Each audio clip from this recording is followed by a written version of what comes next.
죄송합니다. 사람은 누구나 이렇게 꿈을 꿉니다. 꿈은 사람을 살아가게 하는 원동력이 되기도 합니다. 반대로 꿈이 없는 삶은 그 삶의 의미도 반감되지요. 학창 시절 때에 저희들이 꿈에 대하여서 그래서 어르신들은 항상 장래 희망이 뭔고 그렇게 우리한테 물어보기도 합니다. 그런 질문을 많이 받으면서 저희들은 자랐습니다.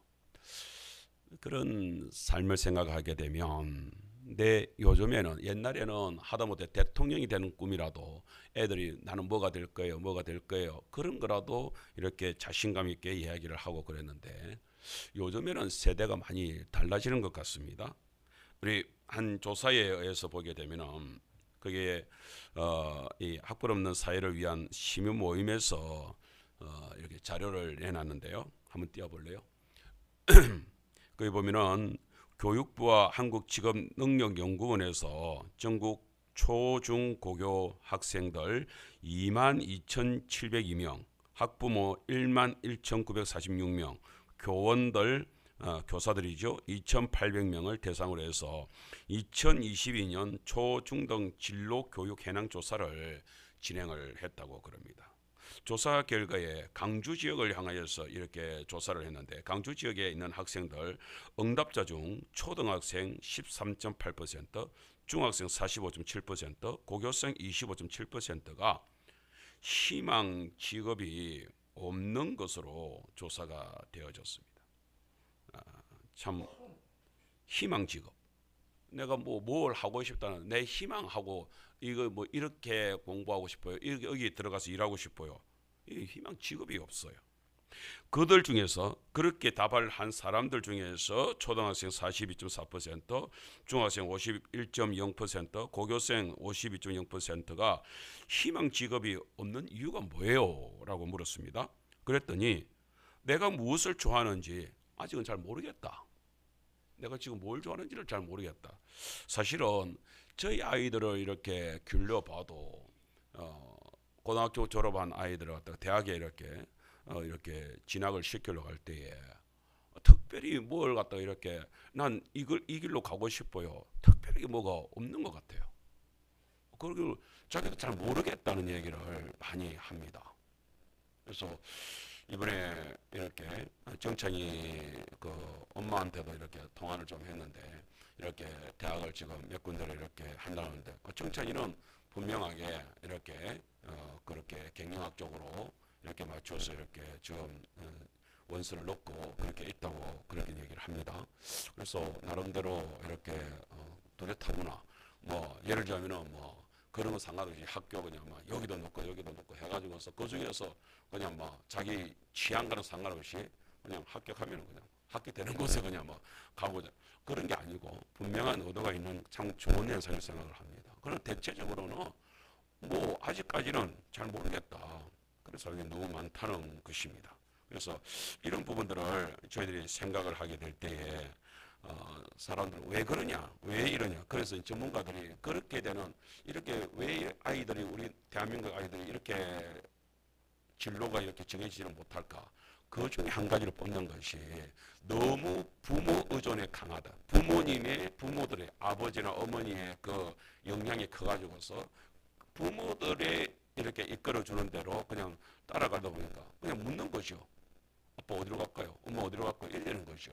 그런 식으로 이렇게 되는 빈중 현상이 나타나더라 하는 것들도 이야기를 하고 있습니다. 부모들은 뭐 애들 뭐 취향을 이렇게 뭐 충분히 살려가지고 하는 것보다도 너 이 길로 가야 예를 들면 뭐 판사 뭐 이렇게 하면서 뭐 사자 들어가는 그렇게 하면서 뭐 그렇게 해야 네가 뭐 앞으로 잘 살 수 있지 않겠냐 뭐 이렇게 봐버리고 그래서 뭐 무조건 성적 좋으면 뭐 무조건 뭐냐면 스카이 대학 뭐 이런 식으로 가는 성향들이 나타난다 이것이죠. 여기에 대해서 로버트 윌딩어 미국 하버드 의대 교수가 있는데요. 이 교수가 이렇게 하버드생 또 빈민 청년들 이렇게 해서 85년간 2,000여 명의 삶들을 그러니까 하버드생들도 뽑고 그다음에 아주 빈민층에 있는 사람들, 이렇게 좀 가난한 사람들도 뽑고 이렇게 해가지고서 85년간을 뭐 혼자 산 건 아니겠죠. 그렇게 해가지고 세대를 이어가면서 그렇게 연구기관에서 쭉 연구를 이렇게 사람 생애를 살펴가면서 그렇게 연구를 했답니다. 삶추적을 갖다가 끝까지 해보면서 그렇게 결론 내린 결과가 뭐냐? 한국인은 서울대를 꿈꾸지만 하버드대는 행복과 관련이 없었다라는 것이 이번에 최종적인 결론입니다. 다시 말하자면 하버드대나 아니면 한국 서울대 뭐 같은 레벨이라고 생각을 한다면 한국 사람들이라면 자기 부모의 입장에서 자녀들을 갖다가 그래도 서울대로 보내면 행복하지 않겠냐, 좀 잘 살 수 있지 않겠냐, 뭐 출세할 수 있지 않겠냐, 이렇게 보는 경향. 뭐 미국에서는 하버드대 뭐 보내면은 뭐 이렇게 잘할 수 있지 않겠냐, 이렇게 하지만 행복하게 살아가는 모습들은 그런 것과는 상관이 없더라, 그런 얘기죠. 그래서 그럼 행복은 뭐냐 했더니 인간관계를 어떻게 맺어가느냐에 따라서 행복이 좌지우지되더라 하는 이야기를 합니다. 그러면서 이분은 아주 강력하게 꿈과 행복은 성적순이 아니다 라고 탁 옷을 박는 모습들을 보게 되어졌습니다. 오늘 제가 시작을 하면서 이렇게 꿈에 대하여서 이렇게 참 희망이 없는 현실적인 모습들을 이렇게 이야기하는데, 이제까지 성경에 이렇게 말씀을 우리가 나누어오면서, 특별히 우리가 사도행전의 말씀을 나누어오면서 이번 1월달에 우리가 정말 하나님 앞에서 어떻게 이렇게 살아가야 될 것인가, 그리고 목표를 어떻게 삼아야 될 것인가 이러면서 나아갑니다. 그런데 오늘 말씀을 통하여서 그 하나님은 이거 지금 꿈에 대하여서 우리가 꾸는 꿈이 도대체 어떤 꿈일까, 저는 그런 생각을 한번 해봤습니다. 오늘 우리 성도님들과 함께 이렇게 꿈꾸는 이야기를 하는 것이 과연 맞습니까? 성경에서도 하나님은 우리가 이렇게 꿈을 꾸는 것에 대해서 이렇게 바르게 말씀해 주고 있습니까? 하나님의 뜻에 합당한 꿈은 어떻게 꾸는 것이 합당한 것일까요? 이런 부분에 대해서 같이 말씀을 나눠 보려고 합니다. 그래서 첫 번째로 우리가 그에 대해서 이런 말씀을 제가 제목을 잡아봤습니다. 우리 한번 따라할까요? 하나님은 꿈을 꾸시는 하나님이십니다.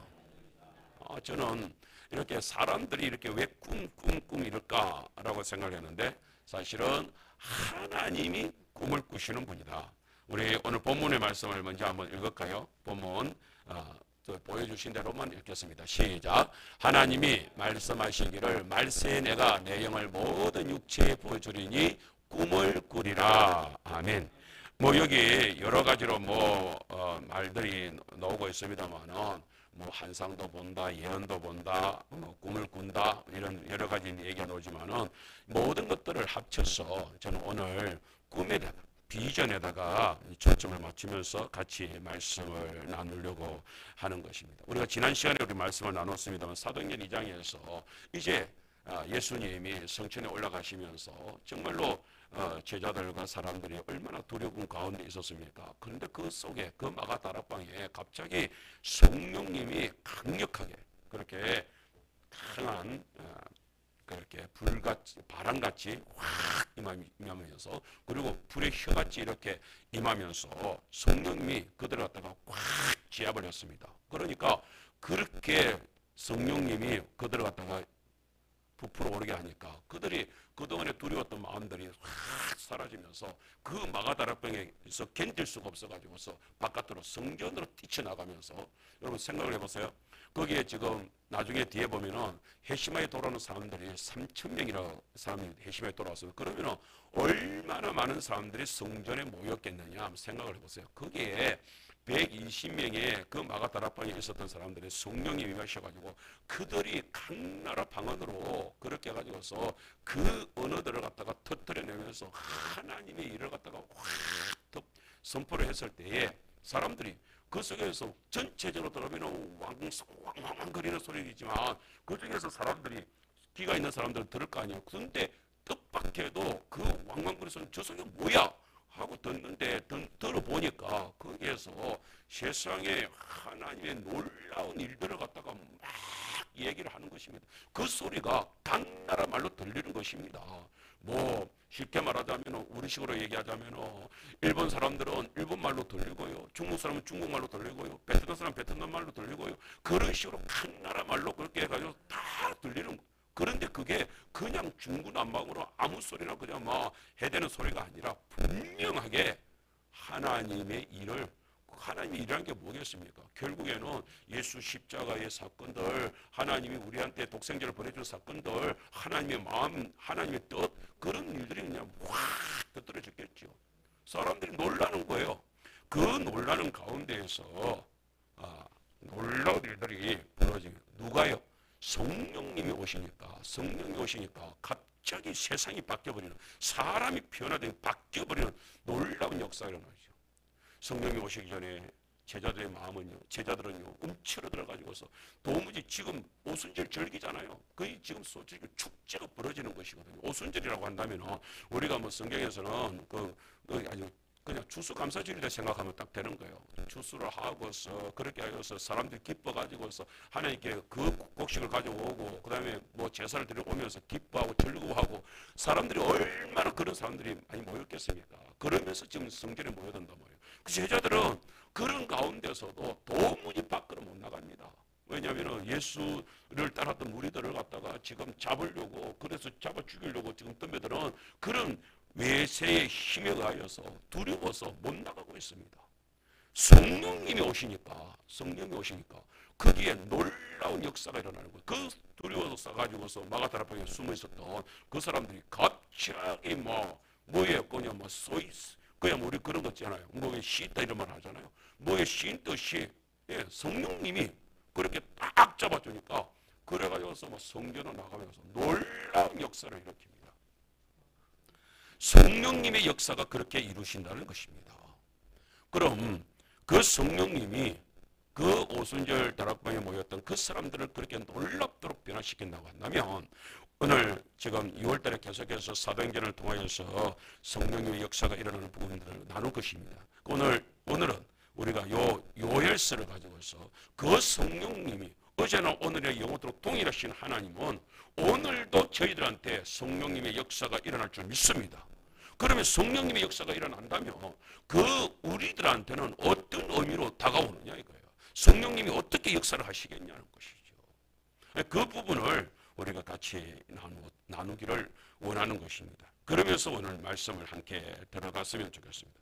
그런데 뭔 얘기를 하냐면 성령님이 우리에게 오시면 요엘서에서 우리들한테 말씀을 해주는 것이 바로 이 부분이란 말이에요. 성령님이 오시면 너희들이 뭘 한다고요? 꿈을 꾸게 될 것이다. 여기 지금 저는 지나가는 말이지만 성경에서 다른 번역들은 이렇게 많이 수정하여 바꾸면서 요엘서의 사실은 그 꿈을 꾸는 분이 늙은이가 꿈을 꾼다. 성경이 지금 그렇게 돼 있잖아요. 이게 지금 어르신들을 비판하는 듯한 이런, 지금 원래 언어는 그냥 나이 든 어르신들을 깎아내리기 위하여서 이렇게 늙은이라고 이렇게 표현하는 게 절대 아닙니다. 여러분 오해하지 마시기 바랍니다. 우리 교회는 특별히 어르신들이 많은데 뭐야 성경에서 이거 늙은 이렇게 했노? 그렇게 하는데 여기서 우리가 이 해석에 되는 번역서는 바뀌어야 됩니다.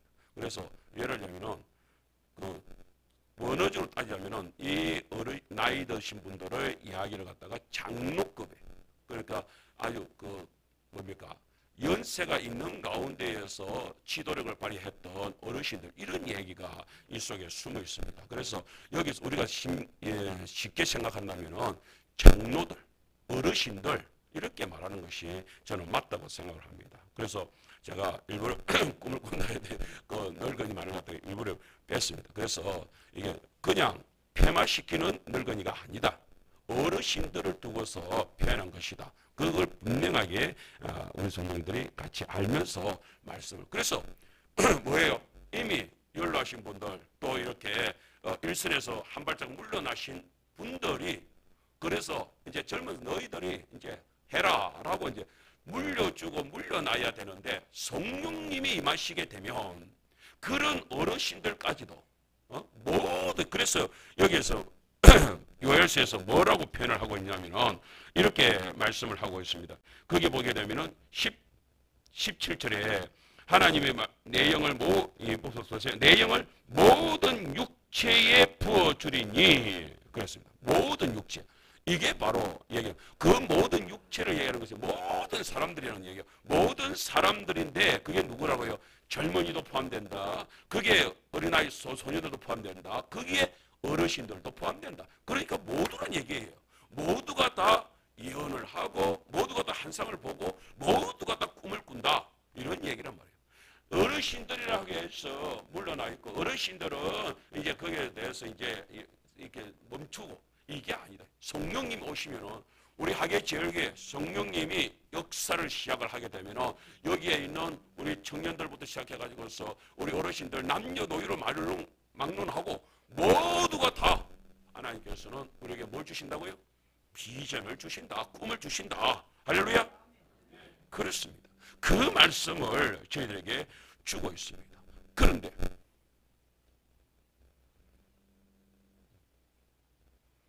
선거철이 되니까 막 이렇게 꼭 한두 번씩은 이렇게 주의를 모고 가네요. 자기들은 뭐 바쁘죠.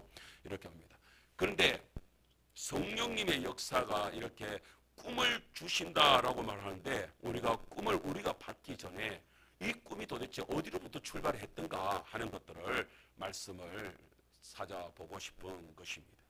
여러분 꿈을 꾼다라고 할 때 우리 한번 생각을 해보세요.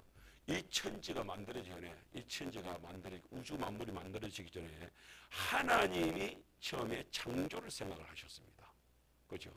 그래서 저는 이런 생각을 하면서 하나님은 좋은 창조자이실 뿐만 아니라 좋은 꿈꾸는 하가가 하나님이 아니시냐 이런 생각을 해봅니다. 여러분 한번 밤에 이렇게 특별히 서울에서 온 아이들이 이렇게 우리 학예 지역에 와가지고서 밤에 이렇게 옥상에 서가지고서 요즘에는 이제 지붕이 돼 있으니까 좀 그렇지만 옛날에 이제 옥상에 옥상에 지붕이 뚫려 있었잖아요.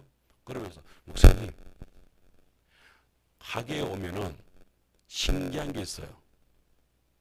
서울에서는 볼 수 없는 하늘 별들이 이상하게 학예에 와서 하늘 쳐다보면 이상하게 별들이 그렇게 눈에 확 들어온다는 거예요. 뭐 서울에서 뭐 네온 사인이 워낙 하니까. 근데 원래 별들이 이렇게 많았을까요? 많았지. 너희들이 못 봤을 뿐이지. 그죠?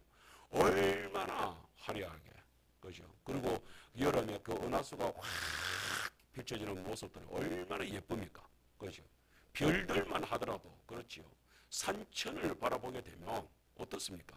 모든 만물들이 우리가 화계가 이게 꽃아차의 열개차라고 그러더라고요.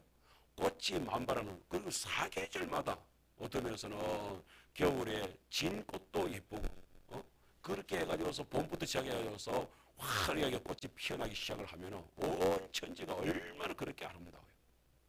하나님이 얼마나 섬세한 하가이신가를 갖다가 우리가 생각을 하게 됩니다. 원래 그림을 그릴 때에 구상이 된 거 아니에요. 머릿속에 이렇게 구상을 먼저 하잖아요. 먼저 이렇게 해가지고서 다 그림을 마음속에 그려져가지고서 이렇게 쫙 그려내잖아요. 저는 이렇게 그림 솜씨가 없는데 저희 큰아가 이렇게 그림을 그릴 때 이렇게 막 보면 처음에 이렇게 딱 그 스케치를 시작할 때 보면은 뭘 하려고 저러는지 도무지 옆에서 지켜봐가지고서는 한동안 뭐 여기 조금 이렇게 하고 여기 조금 이렇게 뭐 하고 뭐 여기 조금 그러면서 온 기티를 갖다 이렇게 막 하면서 뭔가가 움직이는데 저게 뭘까? 근데 저 아이 마음속에는 그림을 그리고자 하는 아이의 마음속에는 그게 전체적으로 다 그려져 있는 거예요. 그것을 하나씩 그렇게 펼쳐내는 거예요. 근데 펼쳐내는 시작을 할 때는 잘 몰라요. 그런 모습들을 저희들은 살펴보게 됩니다. 우리가 그래서 하나님께서는 빌립보서 2장 13절에 이런 말씀을 하고 있습니다. 너희 안에서 행하시는 이는 하나님이시니 자기의 기쁘신 뜻을 위하여 너희에게 소원을 두고 행하게 하신다. 하나님께서는 우리에게도 하나님이 그런 마음을 가지고서 우리에게도 그렇게 소원을 두면서 우리로 하여금 그런 일들을 만들어 가시는 분이 누구다? 하나님이시다. 이런 얘기를 저희들한테 해주고 있는 것입니다. 그런데 저는 저 설교를 시작을 하면서 그런 생각이 들어요. 스펄전 목사님이라고 아주 설교의 대가이신 스펄전 목사님이 설교에 대해서 뭐라고 설명해 주냐면, 설교는 말씀의 언어로 성도들의 마음속에 아름다운 믿음의 그림을 그리는 것이 설교다라고 말씀을 해주셨습니다. 저는 이 스펄전 목사님의 이 내용이, 이 가르침이 저한테 마음속에 확 와닿는 거예요. 그래서 사실은 저는 우리 성도들 이 예배 시간에 설교를 하잖아요. 설교를 하면서 할 수만 있으면 우리 성도님들의 마음속에 이렇게 마음속에 합동이라고 한다면 여기에 목사가 이 설교를 통해 말을 통하여서 이렇게 좀 상세하게 좀 그림이 이렇게 탁 새겨져 가지고 우리 성도님들이 그 설교를, 목사의 설교를 들으면서 그 새겨진 그 말씀을 탁 담아서, 오늘 목사님이 이런 그림을 나한테 그려주는구나, 그 그림을 탁 품고 한 폭에 그려보면서 참 좋다, 내가 이렇게 살아가야지, 이렇게 좀 설교가 되었으면 좋겠다, 이런 생각이. 그런데 가끔은 그래요.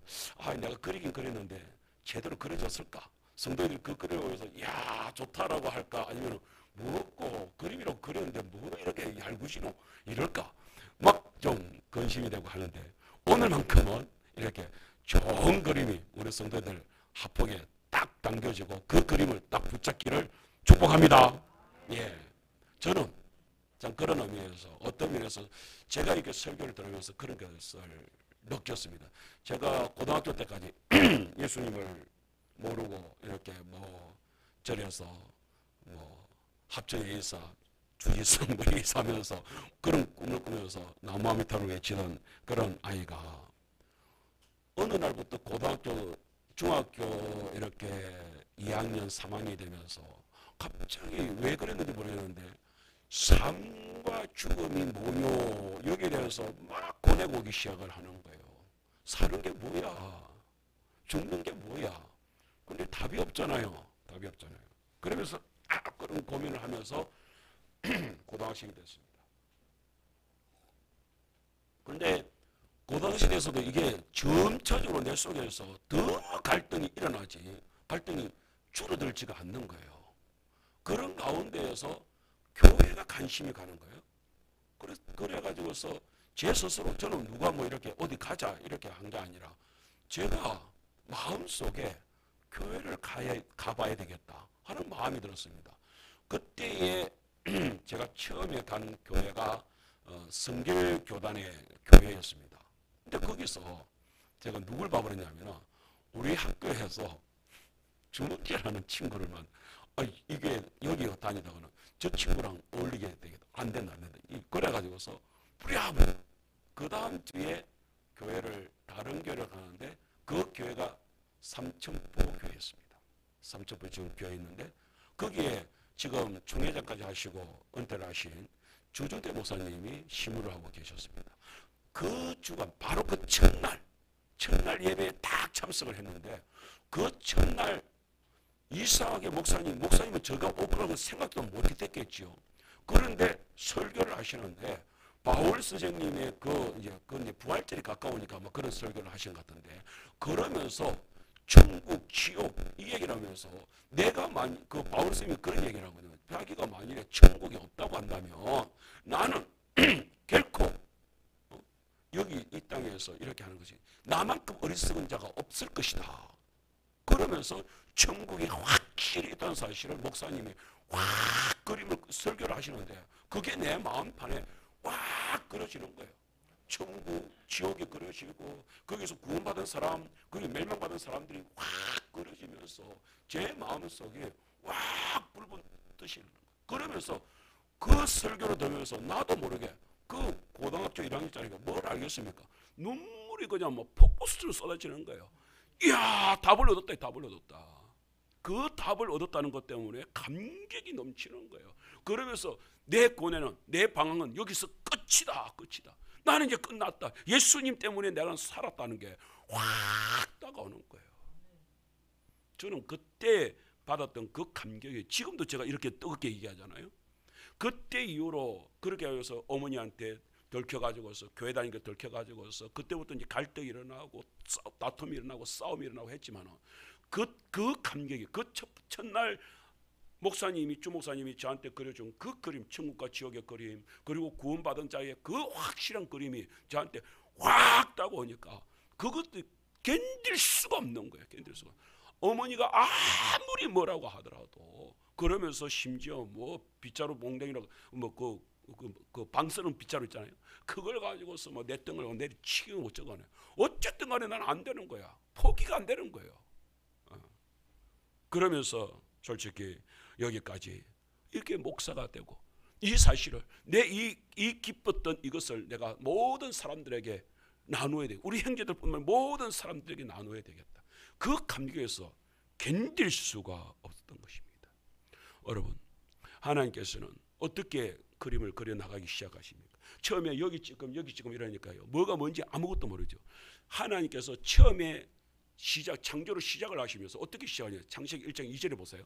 그 설교 말씀 보면 어떻다고요? 땅이 혼돈스럽다, 공허하다, 그리고 흑암이 가득 차. 그러니까 점을 딱 찍은 거예요. 그런데 아직까지는 새까면서 아무것도 뭔가를 만들었는데 아무것도 없는 그 속에 땅이 혼돈하다는 얘기는, 그런데 거기서 보세요. 그 창세기 1장 2절의 말씀을 보세요. 지금 얼마나 지금 사실은 암흑천지란 말입니다. 그런데 수면 위에 성령님이 운행하고 하나님이 운행하고 계셨다. 거기서 운행하고 계시는 성령님의 역사를 이렇게 가만히 살펴보게 되면 수면 위라고 그랬잖아요. 그러니까 처음에 만들었는 뭔가 물렁물렁한 것이 땅도 아닌 것이 이게 뭐 물도 아닌 것이, 그런데 물이 이렇게 바깥에 이랬었던 거예요. 그래서 이제 수면이라고 이 표현을 하는 것 같습니다. 그렇게 해가지고서 운행하고 계시는 모습을 저희들한테 보여줍니다. 그때에 그렇게 운행하시는 그 성령님의 역사를 이렇게 말씀하시면서 그때에 나오는 단어가 루아흐. 그 바람이, 그 생각을 해보세요. 이제 루아흐는 하나님의 숨이잖아요. 하나님의 생기, 그 생기가 지금 막 부러지기 전에 이런 생각을 한번 해보십니까? 뭔가가 지금 만들어지면서 화가가 그림을 이제 막 그리는데 막 먹칠을 이렇게 해놨잖아요. 요즘에 그 동영상을 보니까 그런 그림이 있더라고요. 그 뭐 물감을 이렇게 해가지고서 뭐 베개 자기 그 화폭에다가 막 뿌리는 거야. 막 뿌려. 그럼 저게 뭐야? 막 뿌려놓더만 그 엄청난 화폭의 크기에다가 거기다가 사다리 타고 올라가가지고서 중간중간에 막 그러기 나. 우리가 볼 때는 저게 뭐 하는 거야 싶지요. 그런데 나중에 보면은 그렇게 해가지고서 마저 끝 마무리 될 쯤 되면 그렇게 아무거나 막 뿌렸던 것이 그것이 하나의 아름다운 화폭으로 확 그림이 돼 나가는 모습 보면 장관이더라고요. 요즘에 또 모래 가지고서 하는 그런 거 있잖아요. 그래서 모래를 갖다 이거 쭉 뿌려놓고 이거 씩 하면 아무것도 아닌 것 같은데 그걸 어떻게 손을 갖다 만지면 희한하게 그게 아름다운 그림으로 쫙 보여지는 아름다운 모습들을 보게 되죠. 그러면 하나님께서 지금 창세기 1장 2절에 그렇게 해가지고서 어떤 면에서는 그냥 시꺼먼 거 하나 그냥 먹물 하나 착 뿌려놓은 것 같은데 그때부터 이제 하나님이 역사를 시작을 하시는 거예요. 어떻게 해요? 말씀을 가지고서 어떻게 합니까? 그 모든 것에서 아무것도 없는 형체도 제대로 갖추지 않고 그 다음에 흑암이 가득 찬 곳. 저는 이것을 보면서 우리 인생이 그런 거 아닌가? 하나님이 개입하기 전에 우리 인생의 모습이 바로 이런 거 아닐까? 어떤 면에서는 정말로 내가 삶에 아까 그 목표가 없는 것이 뭐예요? 삶의 형체가 없는 거예요. 내가 지금 어떤 모습으로 살아가고자 하는 게 없어요. 아무것도 없어요. 그런 모습을 떼어 있는 모습이라든지 아니면 살아갈 때 사람들이요 자기 딴에는 열심히 산다고 사는데 어느 날 마음이 공허해지는 거야.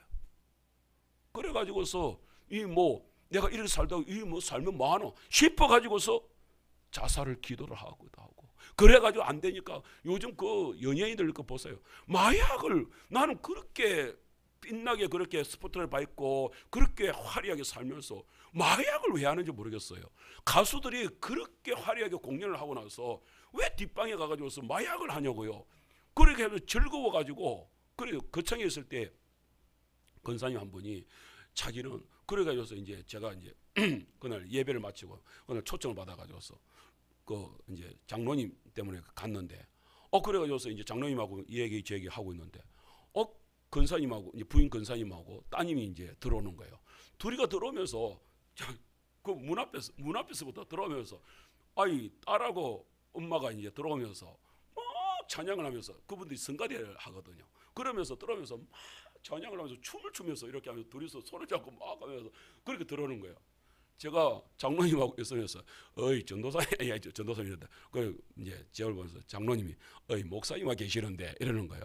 그리고 또 보더니 목사님 오셨네 이러면서 그러면서 이제 성가대 연습 끝나고 이제 저희보다 늦게 이렇게 들어오시면서 막 춤을 추면서 그러는 거예요. 그러면서 아이 목사님 우리는요 우리 딸과 함께 이렇게 성가대를 하면서 우리는 예배 마치고 오면은요 그 성가대 때 했던 찬양 그것이 너무 좋아가지고 우리는 가끔씩 이렇게 춤을 춰요 이러면서 이해하시죠? 이러면서 막 얼마나 보기 좋습니까? 그죠? 그런데 어떻게 그 가수들은 그렇게 공연하면서 에너지를 쏟아낸 것이 그것이 뭐예요? 그렇게 쏟아냈으니까 속이 답답한 거야. 오히려 공허한 거야. 허한 거야. 그러니까 그 허한 것을 채우려고 마약을 먹는 거야. 이런 일들이 벌어지고 있는 모습들 다 뭐 때문이에요? 인생이 사실은 하나님이 개입이 안 된 가운데서는요 그렇게 공허해지는 것밖에 없거든요. 그런 모습들을 갖다가 그대로 보여주고 있습니다. 그런데 살면은요 빛이 하나도 없는 곳에는 뭐밖에 없습니까? 흑암이 가득, 앞날이 안 보이는 거지 뭐, 내일이 안 보이는 거지 뭐. 그래서 사람들이 뭐랍니까? 아 죽으면 그만이지, 죽으면 그만이지. 이러면서 그냥 막 그렇게 살아가고 있는 모습들을 적나라하게 보여줍니다. 그런데 하나님이요 그런 흑암만 있는 곳에다가 그 모습을 저희들한테 보여주면서 거기다가 주님께서 말씀, 창조주께서 그림을 쫙 그려나기 시작하는데 처음 그림을 시작하면서 어떤 그림을 그립니까? 빛을 쫙 그 가운데 빛을 쫙 뿌립니다. 생각을 해보세요. 이 빛은 해와 달의 빛이 아니라 근원적인 빛이 이제 그 속에서 확 비쳐나기 시작을 하는 것입니다. 그러면서 거기에 창조 질서를 갖다가 하나씩 하나씩 그렇게 만들어 나가는 아름다워. 그래서 그림이 만들어지잖아요. 별들이 만들어지고 그렇게 해서 자연 만물이 만들어지고 하나씩 하나씩 하루하루 만들어지잖아요. 놀라운 역사가 일어나기 시작해요. 그렇게 해서 만들어진 게 이 세상입니다. 게다가 그렇게 만들어 나가면서 하나님은 어쩝니까? 그도가 이 에덴 동산에다가 어떻게 할까? 하나님은 에덴 동산을 바라보면서 또 다른 꿈을 꾸는 거예요. 여기는 특별하게 이들을 갖다가 정복하고 다스릴 수 있는 존재를 만들자 해서 구상을 하는 게 또 꿈을 꾸는 게 뭐냐면 여기는 우리 형상을 닮은 사람을 만들자. 하나님의 형상을 다시 말해서 하나님의 형상을 닮았다는 건 뭐예요? 우리 아들은 제 모습을 그대로 닮았어. 어떤 데서는 말을 할 때도 보면은 우리 아들은 청상 어제도 그랬습니다. 아들이 와가지고 뭐 이야기 끝에 뭘 하는데 딱 내를 닮았어. 그래서 니는 청상 내 아들이다. 내가 그런 얘기를 했어요. 우리 그렇죠. 가끔 가다가 우리 아마 이집사님도 그럴 거예요. 우리 민재를 바라보면서 아이고 우리 민재는 청상 내네. 아마 그럴걸요. 그렇단 말이에요. 내를 닮았어요. 그게 내 형상을 닮아 있기 때문이죠. 하나님께서 이 땅 위에서 이 세상을 만들어 놓고 이것을 정복하고 다스려 나가게끔 하기 위하여서 누구를? 내 새끼를, 내 자식을 넣어서 내 자식을 통하여서 이 모든 것들을 다스리게 하겠다. 이 말이나 마찬가지죠. 그래서 그 피조물을 만들었는데 누구요? 형상을 딱 닮은 아담 하와를 그 에덴 동산에 넣어서 내가 이들을 통하여서 여기 너희들도 여기서 생육하고 번성을 충만해라. 뿐만 아니라 모든 것을 나의 뜻대로 정복하고 다스려라. 그런 비전을 주신 것입니다. 그 비전 가운데서 저희들이 여기에 있는 것 아니겠습니까? 정말로 어떤 면에 있어서 제비새끼를 우리가 어미와 제비새끼를 갖다가 우리 한번 볼 수 있지 않겠습니까?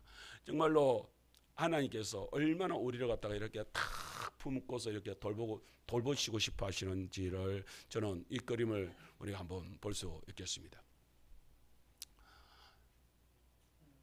제비새끼들이 이렇게 있습니다. 그러면요, 새끼들도 가만히 있어요. 그냥 뭐 엉뚱한 짓 하고 가만히 있어요. 그런데 어미가 바깥에서 모이를 물어가지고 착 나타나기 시작을 하면 어떻게 저 제비들이 새끼들이 아직도 눈도 제대로 안 떴는데도 엄마가 오면서 뭐 입에 물었으니까 뭐 소리도 못 내잖아요. 그런데 날개짓 소리만 들어도 벌써 새끼들은 느껴지는가 봐요. 갑자기 조용히 있던 그 집에서 제비집에서 어렸을 때 쳐다보면 갑자기 막 하면서 막 누가 뭐랄 것도 없이 막 쫙 저렇게 바로 저렇게 입을 쫙 벌리면서 막 이렇게. 그러면 어미가 그러는데 바로 이거 탁 와가지고 탁 안 넣어주더라고. 그러면서 주변에 갔다가 이렇게 하면서 날아가면서 이렇게 주변에 싹 한 바퀴 돌고 그 다음에 탁 앉아가지고서 모이를 탁 주는 거예요. 어미는요 어떻게 합니까? 그러면 모이를 딱 주고 그는 끝냅니까? 아니요. 그러고 나서요 저 새끼들이 막 그 똥도 싸놓고 막 이러잖아요. 그걸 딱 물어가 집에 있는 것을 물어다가요 다 바깥으로 불려가지고 딱 끄집어 청소를 딱 하고 나 또 가가지고서 모이를 물어와서 또 먹이고 그런 어미새의 모습들을 살펴보게 됩니다. 어떤 면에서 하나님께서 우리를 갖다가 탁 품었을 때 그 날갯짓을 이렇게 탁 운행하고 계신다 하는 그 흑암인 던 그곳을 갖다 처음에 이렇게 수면 위에서 운행하실 때 모습이요. 저는 그것을 보면서 야 저게 어미새의 모습 같다. 그렇게 하면서 탁 둘러보면서 어떻게 할까? 저들 갖다 어떻게 이놈들 갖다 어떻게 키울까? 막 어미새는 그 새끼 새에 대한 비전이 있을 거잖아요.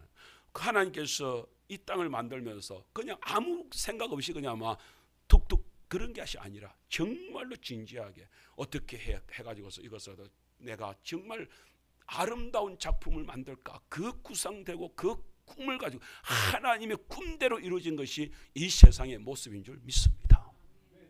그렇게 만드셨다. 하나님께서 우리를 갖다 그렇게 만들으셔서 이 세상을 갖다가 이렇게 아름답게 만들어 주셨습니다. 그래서 우리가 왜 이렇게 만드셨을까? 로마서 11장 36절에서 이는 만물이 주에게서 나오고 주로 말미암고 주에게로 돌아감이라 그랬습니다. 만물이 주에게서 다 만들었는데 이렇게 한 이유가 뭐냐? 그에게 영광이 세세에 있을지어다. 하나님의 우리가 그 만들어져 있는 존재를 바라보면서 우리가 느끼는 것은요, 그렇구나. 하나님께 영광을 돌릴 수밖에 없구나. 감사를 돌릴 수밖에 없구나. 하나님 감사합니다. 우리 속에서 저절로 터져 나오게 되는 것이고, 하나님이 누구신지를 갖다가 알아버리고 나면, 하나님이 누구신지를 만나버리고 나면, 창조주 하나님을 만나버리고 나면 우리는요 저절로 하나님께 영광을 돌리는 피조물이 될 수밖에 없다는 것입니다. 이 세상에서 하나님을 모르면서 아무리 지가 그렇게 날뛰어봐도 하나님을 알고 나면 하나님 앞에 우리는 피조물일 수밖에 없구나. 그것을 고백하지 않을 수가 없습니다. 그 모든 것을 하나님께서 다 만들고 나니까 얼마나 보기에 좋습니까? 그것이요. 이 모습을 우리가 요한복음에서는 저희들한테 말씀합니다. 하나님께서 이 세상을 이렇게 아름답게 만든 이 모습을 얘기하면서 그 빛 대신 게 빛이 누구냐라고 했을 때 바로 예수님, 독생자 되신 예수님을 이 땅에 보내주시는데 그 예수님이 누구다고요? 생명으로 오신 빛이다. 예수님이. 사랑하는 성도 여러분, 오늘 저희들이 정말로 이 빛이 있는 세상에서 살아가는 게 얼마나 행복합니까?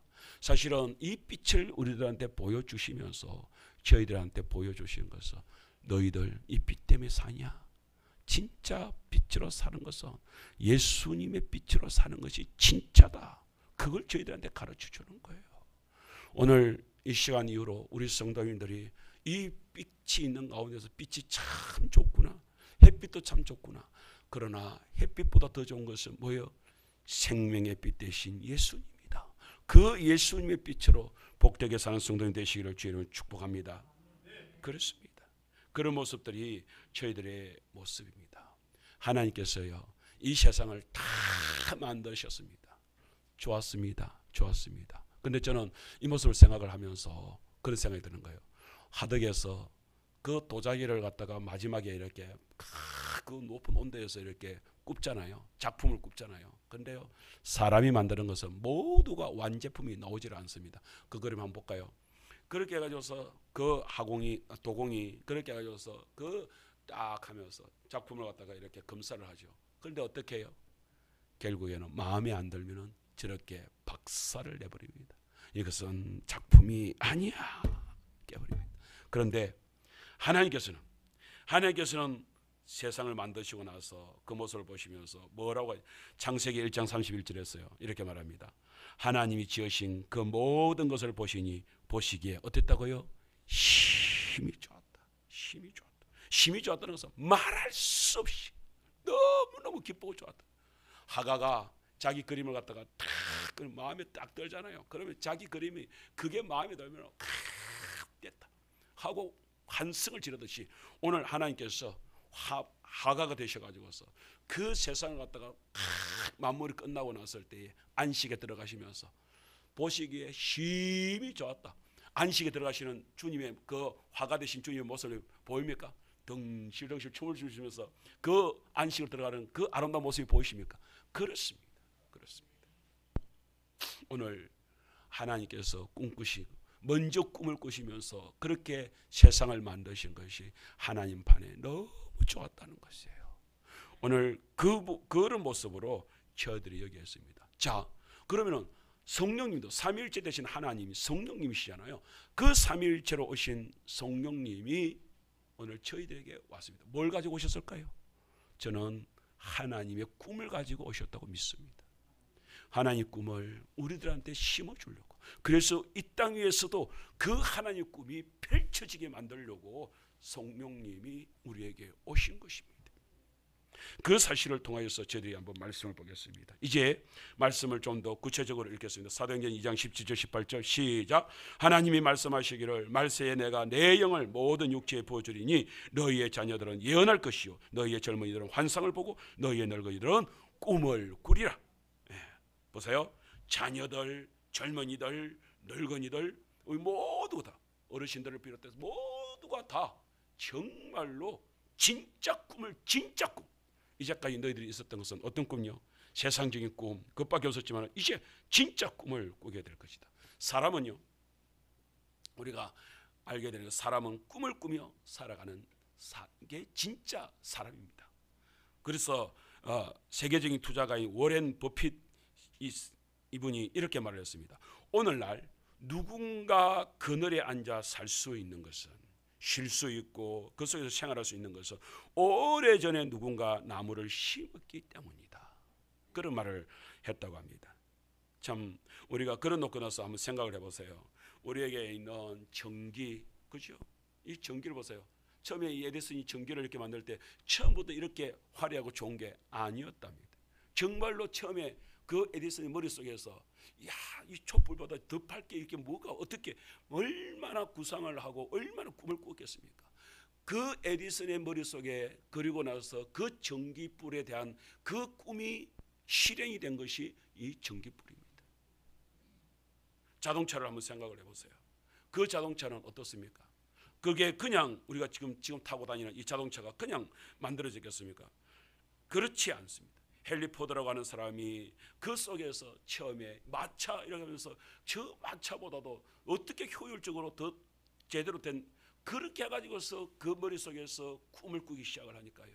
드디어 지금 우리가 이 좋은 자동차가, 비행기는 어떻습니까? 여러분 비행기를 만든 사람, 그 라이트 행제에 우리가 비행기 만든 것을 알지 않아요? 정말로 하늘을 감히 그 시대 때, 초창기 아무것도 없는 그 시대 때 하늘을 날 수 있다고, 하늘을 날 수 있다고. 어떻게 그 라이트 행제 머릿속에 하나님께서 꿈을 꾸시는 분이니까 그 사람에게도 꿈을 꾸기 시작을 한 거예요. 하늘을 날겠다는 꿈이 꾸어지기 시작을 하니까 드디어 비행기가 만들어지는 것이잖아요. 사람들이 어떻게 우주를 향하여서 그 꿈이 꾸어지겠습니까? 처음에는 꿈만 꾸었을 것입니다. 그러다가 가보자 그렇게 우주를 향하여서 날아가는 그 꿈이 실행이 되고 있는 모습들을 저에게 보여주고 있습니다. 아까 빌립보서 2장 13절의 말씀을 나눴습니다만 너희 안에서 하나님은 바로 우리들에게도 똑같이 너희 안에서 행하시는 이는 하나님이시니 자기의 기쁘신 뜻을 위하여 너희에게 뭘 두고요? 소원을 두고 비전을 두고 꿈을 주고 그렇게 해서 그것을 행하게 하시는 분이 하나님이시다.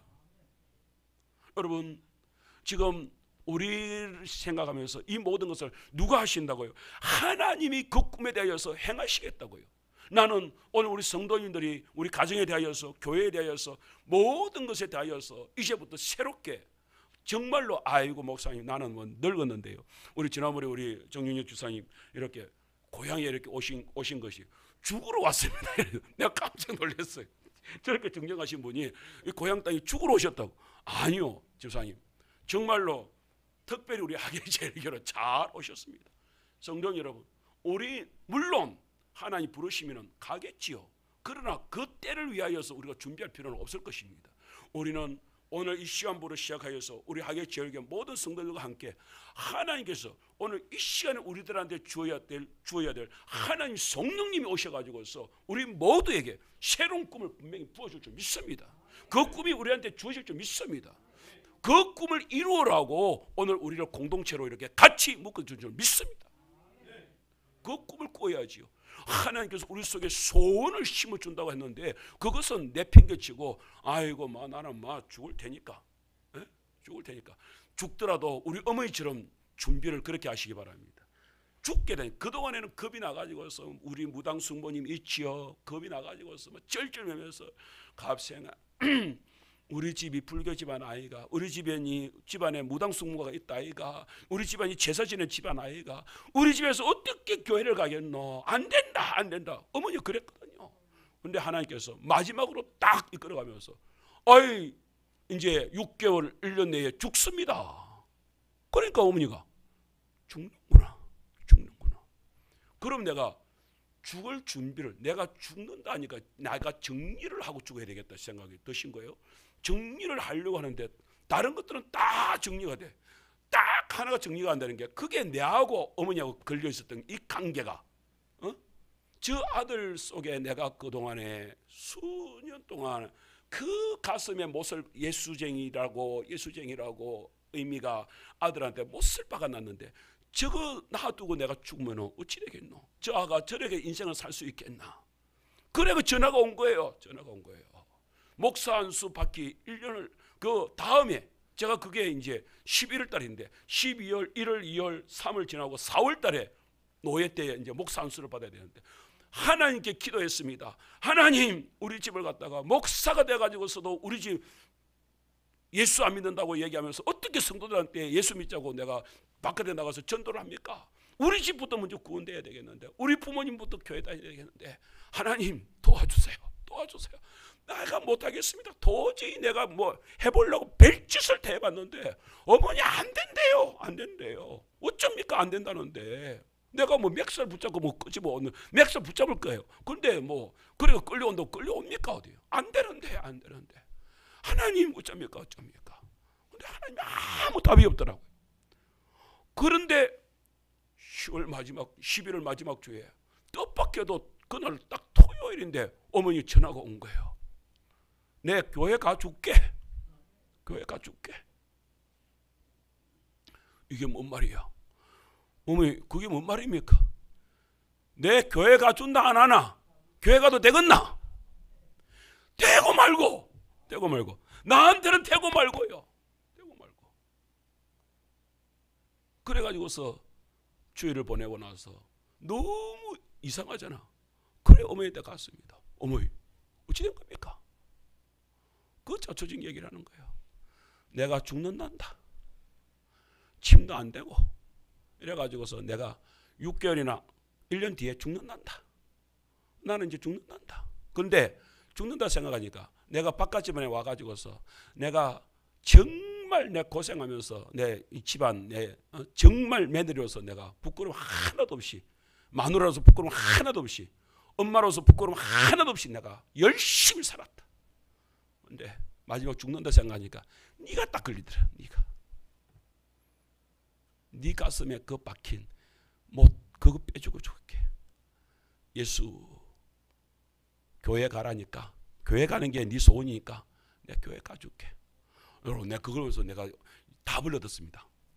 우리 하계 땅에 있는 사람들한테 우리 악착같이 전도합시다. 또 하고 복음을 전하고 또 전하고. 어떻게 해요? 싸워가면서라도 전합시다. 마지막에 하계 어르신들이 죽기 전에 아이고 저 양반 백순자 저기 나를 갖다가 이렇게 교회 가자고 얘기했는데 내 한 번은 교회 가줘야 안 되겠나? 순자야, 네 교회 가줄게. 우리 유영남 지사님 동네 사람들한테 그렇게 교회 내가 그 어르신들이 마지막 순간에 행남씨 내가 교회 가줄게. 나 도저히 니는 못 이기겠다. 이러면서 우리 모두가 다 도영아, 민웅아, 아빠 엄마한테 탁 얘기를 하는. 드디어 엄마 아빠가 내가 도영이 니는 못 이기겠다, 민웅이는 못 이기겠다 이래가지고서 민재 할아버지한테 그렇게 하란 말이야. 교회 가야 돼요, 교회 가야 돼요 하란 말이야. 그래가지고서 도저히 할아버지가 더 이상은 내가 못 버티겠다, 내가 교회 갈게. 할렐루야. 나는 이런 역사를 우리 김호수 지사님, 우리 병주씨 좀 그렇게 한번 꼬셔보이소. 하나님께서 분명히 역사를 할 줄 믿습니다. 정말 제가 그런 생각이 들어요. 하나님께서는 이미 우리한테 소원을 두셨는데 우리가 그것을 갖다가 하나님이 주신 소원을 내팽개치고 내 멋대로 내 마음대로 살았어야 되겠냐, 그런 생각을 가져서 그런지 이번에 하나님께서 말씀의 훈련을 받게 하시더니 이번에 전도 훈련도 목사로 하여금 한 번 더 받게 하면서 놀라운 은혜를 저한테 부어주고 있습니다. 그래서 이 말씀을 우리 성도들 함께 같이 나누어 가면 좋겠습니다. 사람은요 하나님의 형상을 닮은 존재이기 때문에 니도 내도 꿈을 꿉니다. 그런데 세상적으로 꿈을 꿔도요 성공하는 사람들은 성공합니다. 그런데 하나님께서 성령님께서 우리로 하여금 꿈의 하나님이시기 때문에 우리들한테 오셔서 꿈을 심어주는 줄 믿습니다. 저기 진해에서 부산으로 가면 녹산이라는 데가 있습니다. 거기 가면은 교회가 옛날에는 처음에는 녹산 제일교회였는데 그 교회 이름을 세계로 교회로 바꾼 그 교회도 좀 독특합니다. 그 교회가 목사님이 그 고향 출신입니다. 우리 고신 교단인데요. 그 손현모 목사님이라고 녹산 제일교회 처음에 고향 교회에 그렇게 부르면서 이 목사님이요 진짜 독특해요. 이분은요 선임이 고신 대학교 가라고 등록금을 대주고 절에 있으면서 신학교를 왔다 갔다 통학을 하면서 너무 가난하게 살면서 그렇게 했던 분이 이 목사님이십니다. 그래가지고 고향에 가가지고서 그렇게 해서 그때 우리 교회처럼 한 20-30명 되는 이런 교회에 가가지고서 그렇게 해서 목회를 시작을 했습니다. 지금은 정말로 전도하면요 따라갈 곳이 없는 교회로 성장했습니다. 놀라지 마십시오. 1년의 세례를 베푸는 그러니까 예수를 전혀 모르는 사람들이 예수를 믿게 되고 그렇게 돼가지고서 세례를 받게 되는 사람들이 1년에 1000명 가까이를 그렇게 세례를, 그것도 해마다 그렇게 베푸는 역사가 일어났답니다. 여러분 교회가 목사님이 정말로 그렇게 해가지고서 그냥 말로 이 땅에 이 고향 땅을 갖다가 내가 살려내고 어떻게 살려내겠노 해가지고서 그 어떤 면에서는요 지금은 그 주변이 좀 발전이 됐지만 목사님 그때 갈 때만 하더라도 완전 바닷가 총구석이었거든요. 그런 곳에 들어가 가지고서 20-30명 그렇게 해서 우리가 여기다가 3,000명이 넘는 요 예배당을 만들어야 됩니다. 그래서 하니까 사람들이 다 놀라서 저씨 무슨 저런지 아니 20-30명밖에 안 되는 교회에서 3,000명이 넘는 그런 예배당을 만들어야 됩니다. 하니까 사람들이 다 어깨도 안 하는 것이죠. 어깨도 하는 것이죠. 지금은요 3,000명이 뭡니까? 몇만 명이 들어갈 수 있는 교회당으로 변화되어졌습니다. 여러분 우리 하계제일교회 성령께서 우리들한테 꿈을 주시는 거 아니에요. 여러분 우리한테 꿈을 주십니다. 이런 놀라운 꿈을 주시는데 우리는 어떻게 되겠습니까? 꿈하면은 생각나는 사람이 누굽니까? 저는 요셉이 생각나더라고요. 요셉 창세기 42장에 보게 되면 거기 보면은 자기가 총리가 되었을 때에 그 형들이 곡식을 차러 오잖아요. 이미 그 애굽에서 요셉은 이제 그 곡식이 풍년이 들고 그렇게 해서 곡식을 가득 채워놓은 가운데서 이제 정말로 힘들게 이제 주변 상황이 점점 곡식이 없이 어려워지니까 모두 다 곡식에 있는 애굽으로 다 몰려오는 거예요. 여기 야곱의 가족들도 어쩔 수 없이 자식들도 어쩔 수 없이 오는데 세상에 거기에 형이 동생이 거기에 종려에서도 꿈에도 생각합니까? 생각을 못한 거예요. 그래서 왔어요. 왔는데 형들을 딱 보는 순간에 우리 형들이구나 마음속으로 알게 되죠. 그때에 성경에서 뭐라냐면 창세기 42장 9절에 이럽니다. 요셉이 그들에게 대하여 꾼 꿈을 날 생각하고. 뭔 말입니까? 그때 딱 떠오르는 거예요. 이야, 하나님이 어렸을 때 나한테 형들이, 어머니, 아버지가, 도립단들이 그렇게 나한테 절을 하더니, 하늘의 별들이, 형들의 별들, 부모님의 별들이 나한테 절을 하더니 바로 이것이로구나. 하나님께서 이렇게 이루시는구나. 이렇게 이루시는구나. 정말 놀랍지 않습니까? 그래가지고서 나중에 우유곡절 끝에 형들한테 자기 자신을 다 밝히잖아요. 그런데 형들은요, 그렇게 해서 아버지가 있는 동안에는 있었지만 형들 마음속에는 늘 무슨 마음이 있었냐면은, 저 요셉이 지금은 아버지 때문에 우리를 이렇게 원수를 안 갚지만은, 아버지가 죽고 나면은 우리 안 치겠나? 원수를 안 갚겠나? 그렇게 해가지고서 보복 안 하겠나? 우리는 그러면 끝장이다. 두려워서 견디지를 못하는 거예요. 근데 아버지가 돌아가셨네. 돌아가셔서 이제 우리 죽었다. 이래가지고 장례식이 끝나고 나서 요셉이 딱 돌아오니까, 돌아오자마자 형들이 그 앞에 무릎을 턱 꿇고 절을 하는 거예요. 절을 하는 거예요. 꿈대로 되는 거예요. 그래서 뭐랍니까? 동생한테 살려달라고. 그때에 요셉이 이런 말씀을 합니다. 그 말씀을 한번 읽어볼까요? 21번 올려보세요. 창세기 50장 19절 20절 말씀인데 좀 길지만은 이거는 너무 중요한 말씀이기 때문에 같이 한번 합독을 하겠습니다. 시작. 요셉이 그들에게 이르되 두려워하지 마소서. 내가 하나님을 대신하리. 당신들은 나를 헤아려 하였으나 하나님은 그것을 선으로 바꾸사 오늘과 같이 많은 백성의 생명을 구원하게 하시려 하셨나니 당신들은 두려워하지 마소서. 내가 당신들과 당신들의 자녀를 기르리다. 그들을 간곡한 말로 위로하였더라. 제가 왜 울먹이면서 이렇게 말씀을 전하는지 아십니까? 요셉이요, 이 형들의 이야기를 듣고서 대성통곡을 하고 울었대. 왜요? 형들이 이렇게 마음 아파했었구나. 이렇게 두려워했었구나. 그래서 첫 마디가 뭐예요? 두려워하지 마소서. 형님들, 두려워하지 마십시오. 내가 하나님을 대신할 수 있습니까? 당신들은 나를 헤아려 했지만은 하나님은 선으로 바꿨습니다. 오늘같이 많은 백성의 생명을 구원하게 하시려고 한 것이지 형들이 그렇게 한 게 아닙니다. 나는 형들의 자녀들 다 기를 것입니다. 걱정하지 마십시오. 하나님께서 꿈을 주면요 이런 역사가 일어납니다. 어머니가 그렇게 해가지고서 핍박을 했던 어머니가 교회에 나와서 예수님을 믿고 나서 그렇게 해가지고서 변화가 일어나니까요. 그러면서 치료가 되기 시작하니까요. 그래서 몸이 회복되기 시작하니까요. 어머니가 어느 날 저한테 그럽니다.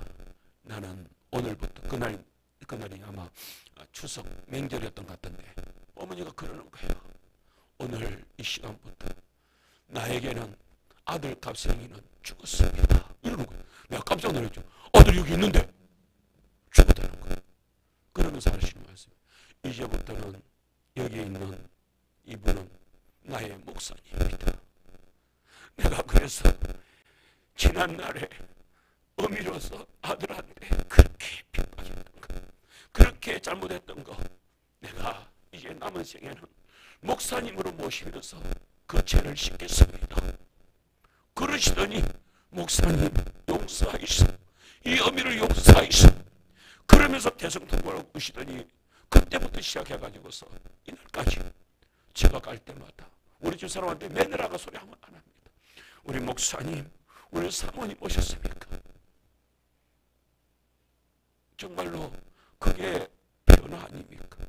하나님 성령님이 들어오신 거, 빛이, 예수님이 빛이 들어오니까요, 어머니가 놀랍도록 변화되는 역사. 오늘 우리 악의 땅에서 그런 일을 맛봐야 되지 않겠습니까? 저 세상살 흑암 속에서, 공허함 속에서, 저 형체도 없는 혼돈 속에서 살아가고 있는 저 사람들을 예수를 믿고, 예수 앞에서 예수님을 믿고 그 빛을 얻고 그 성령님으로 인하여서 그 속에서 기쁘다 내가 주님 앞에서 빛을 얻었다, 생명을 얻었다, 내가 길을 알았다, 그렇게 기쁨 속에 살아가야 되지 않겠냐 이것입니다. 저는 우리 악의 제일교회 이번에 성도님들과 함께 지난번에 말씀을 나눴습니다만, 하나님 우리 학예 체력을 어떻게 해야 되겠습니까? 어떻게 이끌어가는 것이 좋겠습니까? 2023년 결산을 하고 끝을 내려고 제가 마태복음 25장에 달란트 비율을 가지고서 이렇게 결산을 돼야 됩니다 라고 했는데, 이 결산의 말씀이 제 속에서 계속 살아나는 거예요. 잘하였다. 니 잘했냐? 이제까지 잘했냐? 하는데 제가 잘했습니다. 2023년 정말 잘했습니다라고 말을 못하겠는 거예요. 왜냐하면 제가 전도 훈련을 받기 전이었으면, 전도에 대해서 개념이 없었으면 제가 그래서 네 잘했는데요 이랬을 거예요. 그런데 새로운 비전이 저한테 들어오고, 그래서 하나님께서 저 검도로부터 시작해가지고서 지난번에 제 한상 얘기했잖아요. 그렇게 하면서 큰 노란 꽃들이 확 피어있는데, 알고 봤더니 내가 요 높은 곳에서 저 검도로부터 저 어신 보망리까지 마을들에 있는, 갑자기 동네가 개나리꽃처럼 확 덮여 있는 거예요. 나는 그게 개나리꽃이 라서 노란 개나리꽃이 났어요. 그런데 그것들이 제가 이 동산 위에 하계절기 우뚝 써가지고서 있는데, 요 밑에 우리 주차장이 탁 돼가지고서 거기에 사람들이 막 오는데, 몰려오는데 보니까 노란 꽃이 아니라 사람들이야. 사람들이 차를 세우고 또 놓으면서 목사님 하면서 달려드는데 모두 다 사람들이라, 성도들이라. 정말 요만큼도 크지만 하고 거기에 들어온 사람들은 내 눈에 들어오는 익은 사람들도 목사님 부르고, 내 눈에 아직 익지 않은 누구지도 모르겠는데 목사님하고 막 달려오는 거예요. 그 꿈을 내가 그들을 갖다가 덥석았는데 꿈이 깨진 거예요. 내가 그러면 한동안 그냥 막 이게 뭐야? 하나님께서 내게 주신 비전이구나. 하나님께서 우리 학예절기를 향한 비전이로구나. 그렇구나. 금도로부터 내가 이제까지 꿈꾸고 이것이 바로 이렇게 실현되어야 되는 것이구나. 마을마다 구역을 세우고 그 세워진 성도들이 그렇게 해가지고서 주일날 예배당으로 몰려오면서 모두 다 자기 차로 이렇게 와가지고서 예배당에 일주일 동안에 하나님께 잔치를 벌이는 이곳이 잔치장이 되고, 그렇게 해서 마을에 흩어져서 또 복음을 전하여서 그들이 매주 우리가 이 학예절기에 몰려들 때는 잔치가 벌어지는 장소가 되어야 되겠구나. 그런 꿈을 저한테 주시는 거예요. 그럼에도 불구하고, 그 꿈을 가지고 있으면서도 불구하고 내가 성도들한테 그 꿈을 이룹시다 라고 얘기했는데, 어떻게? 라고는 아무 말도 안 했습니다. 아무 말도 안 했었던 거예요. 잘했냐? 너 잘한 게 없는데요. 어떡할까요? 하나님께서 그 다음에 저한테 이번에 말씀을 주시면서, 그래, 오늘 내가 너에게 새로운 꿈을, 하나님의 꿈을 너한테 심어줄 테니까 학예체육교회 이제는 그 꿈이 나와 함께 이루자 하는 거예요.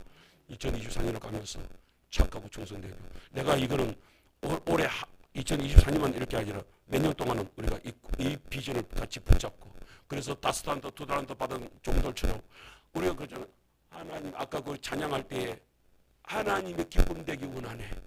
하나님이 기뻐하시는 기쁨이 돼야지. 오늘 똑같이 노력했던 한 달란트 받았던 종은 하나님이 기뻐하시는, 주인이 기뻐하시는 것이 아니라 지 생각대로 지 멋대로 했더니 하나님이, 주인이 화를 내면서 이 약하고 깨어는 종아, 지 딴에는 열심히 했는데 지 딴에는 그 1만 달란트를 갖다가 그걸 숨기려고, 그것을 갖다가 그렇게 감추려고 땅을 갖다가 깊이 파고 얼마나 땀을 흘리면서 팠겠습니까? 그리고 다른 사람들 알까 싶어가지고서, 혹시 다른 사람 알았다가 이것을 갖다 들킬까 싶어가지고서 밤에 몰래 그것을 숨긴답시고 얼마나 혼자서 노력을 했겠습니까? 세상 사람들이 그런 것이잖아요. 세상 사람들이 지 딴에는 살아보겠답시고 땀을 흘리고 그러면서 머리를 짜내고 얼마나 노력을 합니까? 그래서 성공을 했습니까? 그래서 밥 좀 먹고 삽니까? 그게 성공입니까? 그게 잘 산 겁니까? 내가 성도들한테 그것만 사는 것이 잘 사는, 돈만 좀 벌면 사는 것이 잘 사는 것인 줄 알고, 그것이 그렇게 살면 되는 것인 줄 알고, 괜찮습니다. 나는 이제 하나님께 칭찬받는 우리 성도들이 될 수 있도록 이끌고 싶습니다. 세상 사람들의 욕 좀 들어먹더라도 마지막에 우리가 하나님 나라에 들어가서 하나님이 우리를 만나면서 착하고 충성된 종아, 우리 하게 절개 성도들아, 너희들이 잘했다, 그 땅에 있으면서 네가 잘하는 것을 내가 봤다라고 눈물을 흘리면서 천국에서 우리를 끌어안는 하나님을 만나시기를 주님을 축복합니다. 이 땅에 좀 살면서 그렇게 하면서 사람들한테서 아이고 양반이네, 양반이 그것을 들어서 뭐 하려고, 뭐 하려고. 우리 남은 생애가 얼마 남지 않은 것, 저도요, 나이는 젊지만은 어차피 은퇴가 있으니까, 내가 은퇴가 있으니까 어쩔 수 없이 우리 하계지혈교 물러나야 되는데, 제가 가만히 생각하니까 앞으로 우리 하계지혈교에서 사역할 시간이 15년도 안 남았어. 15년도 안 남았어. 내가 요즘에 뭐 은퇴 기간을 조금 더 늘려준다 하니까, 그러면은 조금 더 늘려줄 거라 보고 20년 남은 또 칩시다. 앞으로 하계지혈교 20년 내가 마지막 목숨을 다해서 달려가야 되겠다. 그래서 내가 정말로 성도들도 목사님 남은 20년 목사님 그렇게 열심히 우리 하계지혈교에 같이 달려와 줘서 고맙습니다 소리 듣고 싶고요. 무엇보다도 하나님께서, 하나님 아버지께서 내 마지막 은퇴와 함께 주님께서 저한테 말씀하신다면, 은퇴 마지막 날 저한테 주님께서 이렇게 말씀하실 수 있으면, 그래 종아, 지난 20년 그 앞에 거는 네가 다 잊었나 하더라도 지난 20년 동안 네가 달려오면서 그렇게 잘 달려와줘서 고맙다, 그런 칭찬이 들어줬으면 좋겠습니다. 성도 여러분, 오늘 여기 저와 함께하는 성도 여러분, 우리 정말로 남은 생애가 얼마 되었든, 아니 내일 하루를 산다, 10년을 산들, 20년을 산들 상관없이 우리가 살아가는 동안에 결국에는 하나님 앞에 설 거잖아요. 설 거잖아요. 제가 그런 생각이 드는 거예요. 너 여기 하계지혈교 오고 나서 몇 사람이 나한테 왔는지 아냐? 내가 하나 시간을 세봤어. 우리 김문남 집사님부터 김영환 장로님부터 한 번 세봤어. 벌써 몇 분들이 갔어. 몇 분들이 갔어. 그들한테 모두 다 나한테 칭찬 듣도록 만들어서 나한테 보냈냐? 이렇게 묻는 거예요. 나한테 묻는 거예요. 그런데 갑자기 설교를 준비하면서 너무 부끄러워서 말을 못하겠는 거예요. 말을 못하겠어. 내가 그분들한테 내가 전도를 한번 하라고 얘기를 했습니다. 하나님께 이렇게 충성하면 복을 받는다는 얘기를 한번 했습니까? 아무 얘기도 못하고, 아무 얘기도 못하고 그냥 노안이 연세가 들었으니까 그냥 죽는 거를. 내가 그러면서도 그분들이 장례식 앞에서 대성통곡을 하고 한번 울기라도 해봤나? 그렇다고 해가지고 그 가족들한테 내가 전도라도 해봤나? 아무것도 하지 않았다. 아무것도 하지 않았다. 너무 고통스러워서 눈물을 울고 울었습니다. 울고 울었습니다. 아무것도 못했구나. 아무것도 못했구나. 제 마음속에 성령님이 말씀을 하시는 거예요. 종아, 종아, 어쩌겠노? 이미 나한테 온 그들을 내가 다시 보내줄까? 그럴 순 없지 않냐? 그럴 수 없지 않냐? 온 이들은 나한테 맡겨라. 그런데 지금 남아있는 그네들이라도 네 데리고 잘 살다 온나? 잘 살다 온나?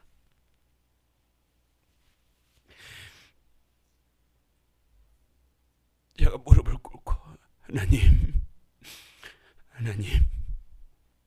내가 이제부터라도 남은 분들한테는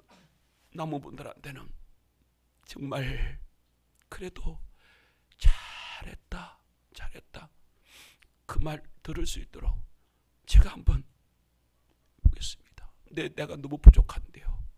하나님 도와주십시오. 그렇게 하나님께